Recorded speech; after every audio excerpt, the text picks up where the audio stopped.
but just observe the natural rhythms of your life. What are they?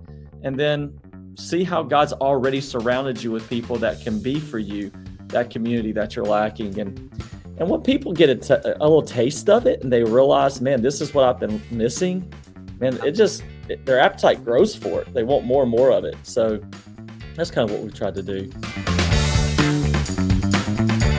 Hey there, welcome to Two Pastors Unplugged. I'm Rick Probst. I'm sitting down with a guy. I would never have pegged Pastor Trea as a hog hunter or an Apple computer enthusiast. He's a great guy all around, except for Pastor Trea. I'm a little concerned because we have mutual friends. Juan DeVivo. Or is it Juan DeVivo and Mark, is it Davis? It's been a while since I've talked to them. What's that? Is it Scott Davis? Scott Davis. Why did I write Mark down? I don't know. Maybe he should have been called Mark. But Juan and Scott, mutual friends. I'm like, maybe I should just warn Pastor Trea about these guys. I've known them for years, but I forgot their name. How are you? I'm good, but you got to watch both of those two guys. And I'm not sure how much of a hog hunter nor Apple enthusiast I am, but I get your point. I had a guy, by the way, Pastor Trea is the lead pastor at Eagles Landing Church in McDonough. Some people call it McDonough and some people call it McDonough. I guess it depends on where you're from. Donna, that's what I've always called it. Honestly.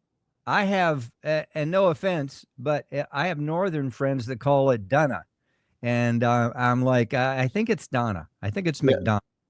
That's how we know if you're around here or not. You know how to say it. If you don't, you're not. But we're not known by a lot of good things because the interstate's what we're known by, and everybody hates it when they go through here. So, yes, it's a love-hate relationship. But Eagles Landing has been there, and I forget how many years that Eagles Landing has been there. It's been well over 20 years, right? There in McDonough? 33. Yeah. And just the reputation of the church is huge. It touched so many lives over the years. How long have you been there? I've been here for 5 years. Literally took over the very first week of COVID. So when the world shut down, I preached in view of a call that very weekend. And I've been here ever since. You're not the only pastor I've talked to on this podcast that did the same thing. It seems like something about COVID, a number of pastors took their next church right during COVID. How was it for you there at Eagles Landing? Yeah, it was different. I mean, with the church that sizable, I still to this day, I'm meeting people for the first time. I go to Sam's Club and they tell me, hey, I'm a member of the church or whatnot. But the very first year, I didn't get to know a whole lot of people because everybody was shut in at their home. Yeah. So they had different mitigation policies, I guess. Then, you could have 12 people in the room at one time. So what we would do is just schedule literally hour from 8 o'clock to 5 o'clock in the evening. And I would have 12 people, different people in the room every, hour. And that was exhausting, but we had to make do. So.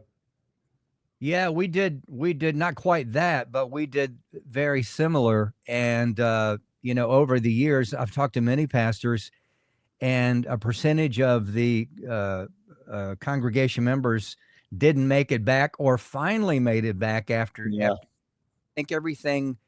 Here we are, 5 years from that time. And I think a lot of folks have come back. So I hear good things about you guys there at Eagles Landing. Let's talk a little bit about, this is something that I saw on your website. Real life change happens, or maybe I heard you say it because I was listening to some of your messages. Real life change happens most or best in relationships. That's so cool. That's almost a tattoo that you could put on your, but that's you can say it in Greek. Yeah. Yeah, but that is true, isn't it? It is. Yeah, we like to say that a lot around here, that real life change happens best in meaningful relationships. And what we mean by that is, man, God, he exists in community, Father, Son, Holy Spirit. We should exist in community too. And through the natural rhythms of our lives, that's where we're going to see the most growth and the most change happen. And so for a long time, the church has just approached things from, and I don't say this like, as an insult, but the church has approached things like, hey, you come and you hear from somebody and then you leave and you apply that maybe. Instead, now what we're trying to do is say, we got to model the life of Christ for us, and we got to be in the context of community, doing meaningful relationships that way. And through that, you're going to see that the spiritual formation part naturally takes care of itself. And that's kind of what we do a lot here. I think personally, myself, growth over the years, the last 40-something years, I think that relationships, if I will allow them in my world, I have really, really grown in so many ways, not just spiritually, but socially and Sure. in every single area. And I hear that message too from a lot of different pastors, either on the podcast or not. It's the same thing. I think it's the same heartfelt thing. Yes, definitely God was in created community from the beginning. Mhm. And I just wonder what is it in us that we try to stray from that so much? That's almost a softball one there, isn't it? Yeah, Why that's true. stray from that so much?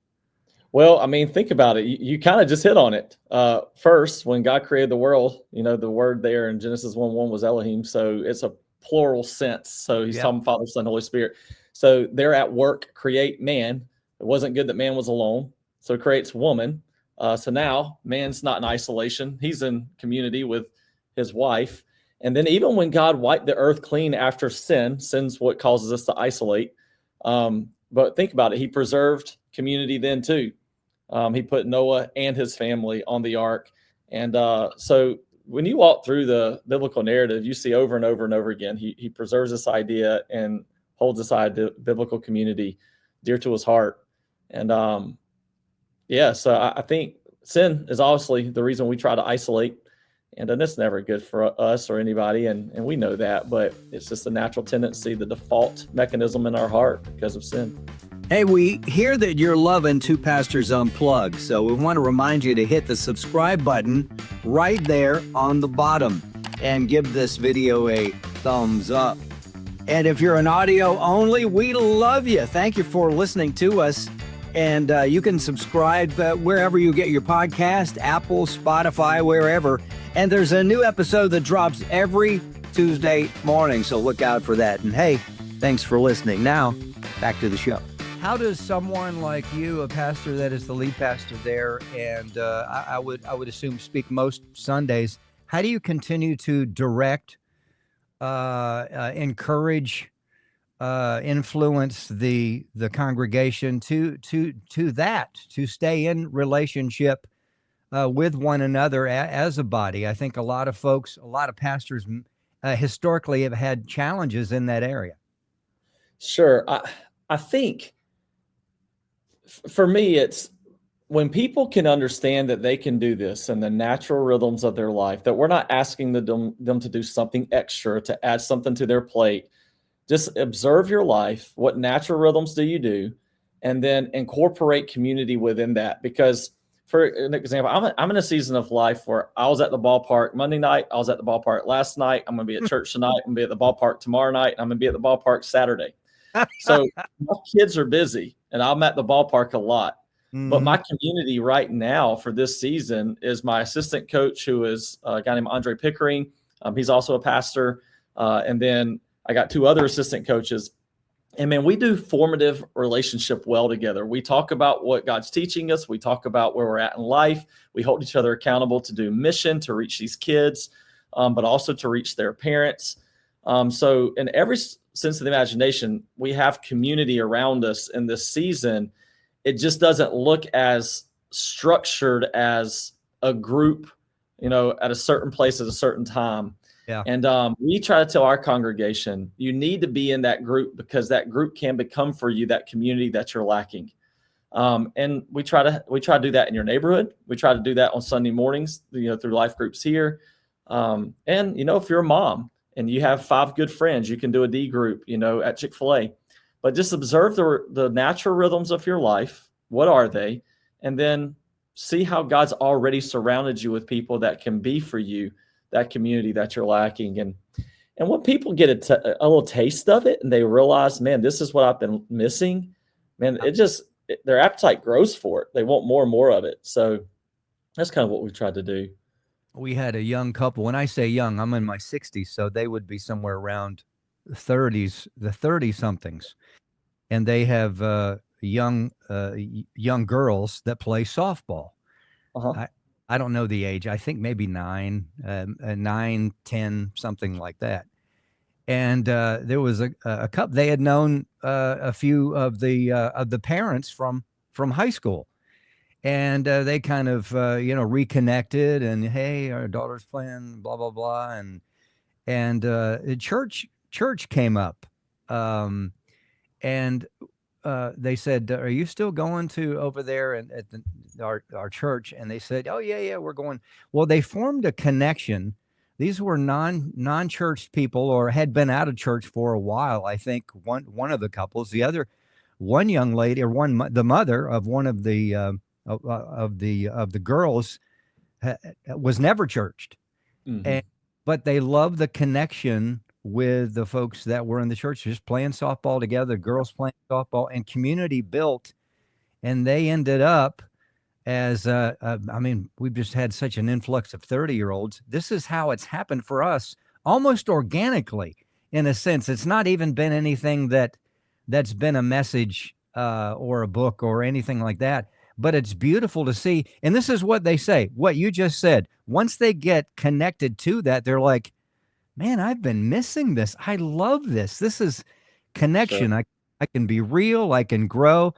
And I'm with you. I think it's in the heart of every man and every woman, that desire deep down under the debris for some to be connected.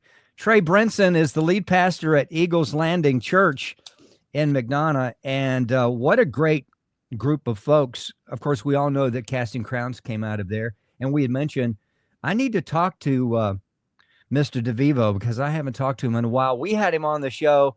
We have a couple of shows, and he was doing comedy. And he's just got that dry wit. Dad jokes.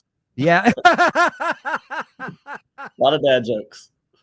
What a great guy. Well, let's talk a little bit about, I noticed you guys have a plant in Griffin. How long ago did you plant the church there in Griffin? Yes, so it is a campus, but we are actually working right now towards turning them into autonomy, so they can be their own church.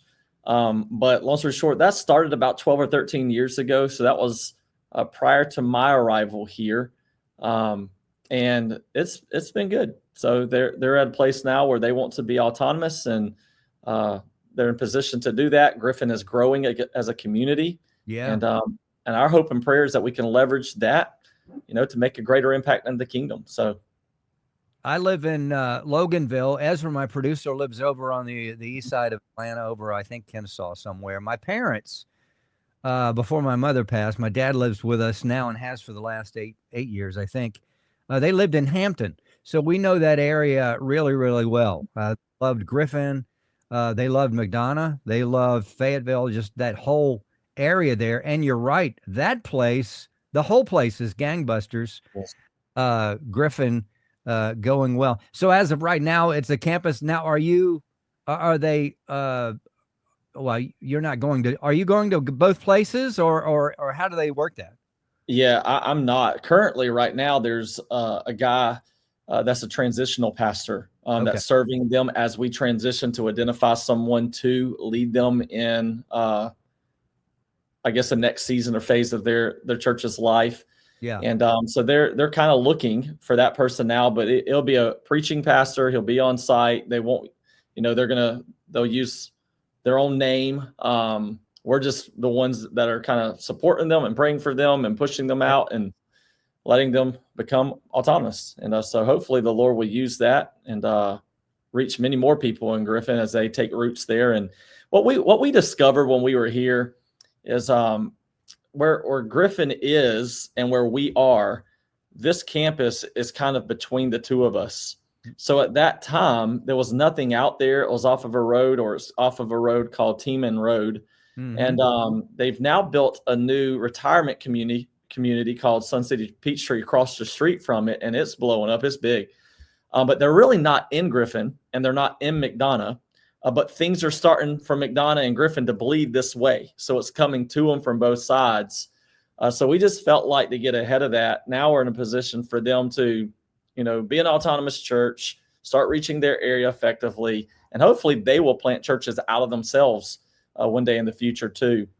So when they bring in a leader, that leader will establish new vision for them, be a breath of fresh air for them, and then also start leading them forward to kind of, in many ways, the same DNA. Now, the DNA of us isn't going to leave, because most of the people that were from Eagles Landing are the ones who, make up the core of that church. So there'll always be some of us in them. But churches have different personalities, and we want their personality to come out. Pastor Trea Brinson with us, the lead pastor of Eagles Landing. What are you really excited about in 2025 as we close?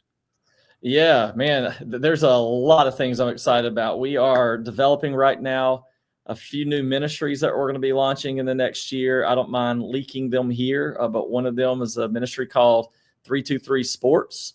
And we felt like there's travel ball, and then you got over here church league ball, and one of them's not intense and the other's too intense. And we're saying, hey, where's the moderately intense one? And our focus is really in that going to be on three primary elements. That's Christ-like character. That's the spirit of competition. We want to help people be competitive, but then also the Great Commission, seeing them use their talents and gifts to take the gospel. So we're working on that, a new internship and residency program. We are developing that right now, getting ready to launch it in August. And so there's a lot of things that are happening right now that we're excited about. But the hardest thing is just keeping your eyes fixed on the vision. And right now that's what we're trying to do, because the summer months are coming and it gets busy around here at Camp 323 and all these other things we got going. But we're putting a lot of energy and effort into what we're going to be launching off the ground at the end of this year. You bring something up, and I love all that. I love the fact that, it's always been kind of like, church sports, and then you're full on travel, intense, gone to every state in the country and that kind of thing. We've experienced both of those. So good on you guys. But you just brought up summer, and, a lot of pastors, we talk to pastors with churches your size, small churches, bigger churches, and pastors, sometimes it's almost like the summertime is the dark month, is the dark months, right? Because people are vacation, or they're doing the travel thing. I guess usually softball and baseball are done by by June or whatever, right in there. But just give us some maybe encouragement to the pastors that watch and listen, because it's like, here's another summer. We're trying to get our children's church folks to show up, and how does Pastor Trea survive?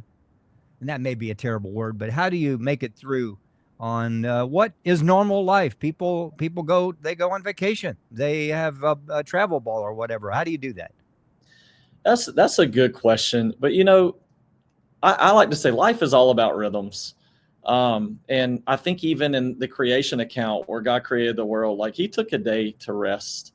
He worked 6 days. He took a day to rest. We work hard for 10 months. It's okay to have 2 months of dormancy. And to remember that in the winter months, God is still growing his church. He's just growing the roots deeper. That's good. And so this is the time for us during the summer months, because that's when we kind of experience our season of dormancy, just to grow our roots deeper, invest in the right people, get ready for August, because that's going to be the spring's coming again, and right. And just get ready for it, because that you're going to see a lot. So what we do is we put all of our time and attention towards that. July for us is what we consider the dead month. But if you approach it as the dead month, it's going to be a dead month. To us, we just know everyone's going to vacate. They're going to go. They're going to get away. But we have to take ownership of that and know that respite and rest and solitude, all those things are good. They're healthy within their lives as believers. And they're needed because when August comes, it starts to grind again. And so we always say, hey, go in July because we need you in August. And they do. Like, our people are so good about that. They know Camp 323, our kids camp, as well as our student camps, and all of that happen in June. They're here through that. They go and they rest in July. They get back here by August when school starts and new rhythms start. And we support that. We don't want them to feel shamed or guilty because their family went on a week vacation. So we just support it. That's just a mouthful of wisdom there. Thank you so much for giving that. One more question, then we've got to go. If you could tell a much younger Pastor Trea Brinson one thing, what would you tell him? I'm still learning it, man, but I would just say, be humble, stay humble.